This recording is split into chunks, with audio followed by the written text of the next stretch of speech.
just in this video we will learn how to solve this question, and the question is an organelle devoid of membrane covering is option A vacuole, option B ribosome, option C peroxisome and option D lysosome. तो सबसे पहले हम vacuole के बारे में देखते हैं।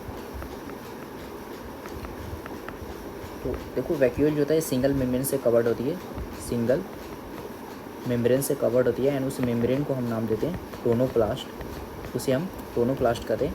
And vacuole का फंक्शन क्या होता है, तो वैक्यूल बेसिकली वाटर एंड जो भी एक्सक्रेटरी मटेरियल होते हैं ना उन सबको ये स्टोर करता है, और एक तरह से जो भी फाइनली एजोसाइटोसिस से क्या था उसको कंटेंट को बाहर करने में हेल्प करते हैं एंड ऑस्मो रेगुलेशन वगैरह सब में भी ये हेल्प करते हैं। ठीक है, अगर हम राइबोसोम के बारे में देखें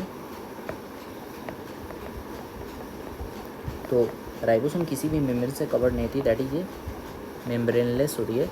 राइबोसोम जो होती है मेम्ब्रेनलेस होती है एंड ये prokaryotes as well as eukaryotes ये दोनों के अंदर पाया जाता है। एंड इसका फंक्शन क्या होता है, प्रोटीन सिंथेसिस करना होता है, प्रोटीन सिंथेसिस करना होता है। हमें ध्यान रखना है कि प्रोकैरियोट्स में अगर हम आते हैं तो इसमें 70S टाइप की राइबोसोम होती है, और अगर हम यूकैरियोट्स की बात करें तो मेनली यहाँ पर 80S टाइप की होती है।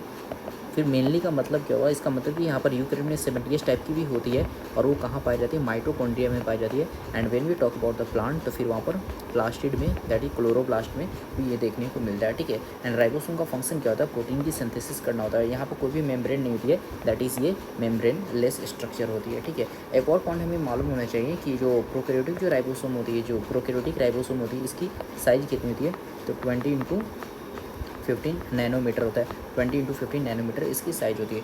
नेक्स्ट हमारे पास जो ऑर्गेनेल है that is peroxisome.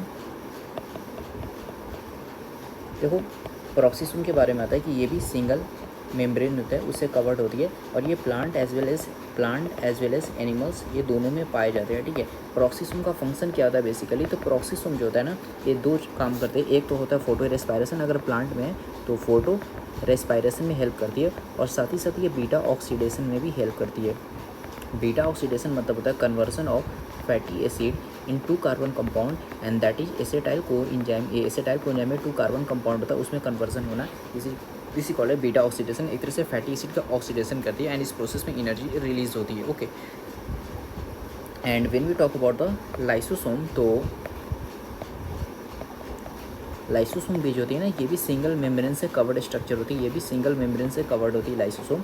And lysosome के अंदर बहुत सारे हाइड्रोलिटिक इंजाइम्स होते हैं, और ये हाइड्रोलिटिक जो इंजाइम्स होते हैं ये basically acidic pH that is pH 5 पर एक्टिव होते हैं। इन्हें एसिड हाइड्रोलेस कहा जाता है, इसी रीजन से इन्हें हम एसिड हाइड्रोलेसिस के नाम से जानते हैं। और ये हाइड्रोलिटिक इंजाइम्स किसका डाइजेशन करते हैं, तो carbohydrate, protein, lipid, nucleic acid in सब का डाइजेशन करने में हेल्प करते हैं। एक तरह से ये suicidal bag of the cell की तरह भी काम करते हैं।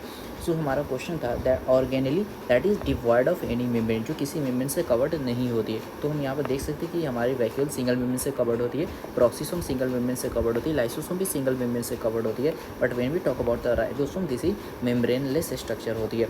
इसके अलावा कुछ हमारे ऑर्गेनेली ऐसे भी होते हैं जो मतलब कि दो मेम्ब्रेन से कवर्ड होती हैं, डबल मेम्ब्रेन से कवर्ड होते हैं, लाइक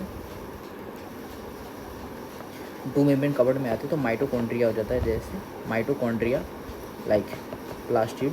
ये जो होते हैं क्लोरोप्लास्ट जैसे बात है, ये बेसिकली 2 मेम्ब्रेन से कवर्ड डबल मेम्ब्रेन कवर्ड होते हैं। भाई अगर मेम्ब्रेनलेस स्ट्रक्चर और आते हैं, अगर हम और मेम्ब्रेनलेस स्ट्रक्चर के बारे में देखें तो मेम्ब्रेनलेस में आता है एक तो हमारा राइबोसोम आता है, इसके अलावा न्यूक्लियोलस भी आता है, सेंट्रियोल भी आती है। ये सारे जो होते हैं मेम्ब्रेनलेस स्ट्रक्चर होते हैं। ठीक है, सो जो हमारा करेक्ट ऑप्शन होगा that is option number B ribosome. Thank you for watching this video. Keep visiting our platform interesttest.online for such interesting videos.